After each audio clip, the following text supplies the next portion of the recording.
नमस्कार मित्रांनो, येत्या 9 फेब्रुवारी रोजी ठरलं तर मग आणि लग्नानंतर होईलच प्रेम या स्टार प्रवाहाच्या सुप्रसिद्ध मालिकांचा महासंगीत सोहळा पार पडणार आहे।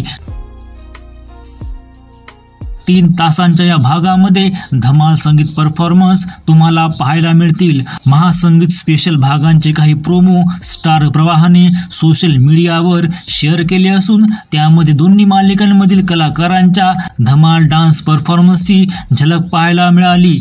सायली आणि अर्जुन यांचाही खास परफॉर्मन्स यामध्ये असेल, मात्र यात सायलीच्या लुकमध्ये बदल झाल्याचे दिसून येत आहे। ठरलं तर मग या मालिकेत जुई गडकरी नेहमीच साडी नेसून दिसते। याशिवाय अलीकडेच सुभेदारांच्या घरातून तिला बाहेर काढण्यात आल्यानंतर ती पंजाबी ड्रेसमध्ये दिसते। मात्र आता अर्जुनशी लग्न झाल्यानंतर सायलीचा वेगळाच लुक प्रेक्षकांसमोर येणार आहे, त्यामुळे आगामी भागात ती वेगळ्या लुकमध्ये दिसेल।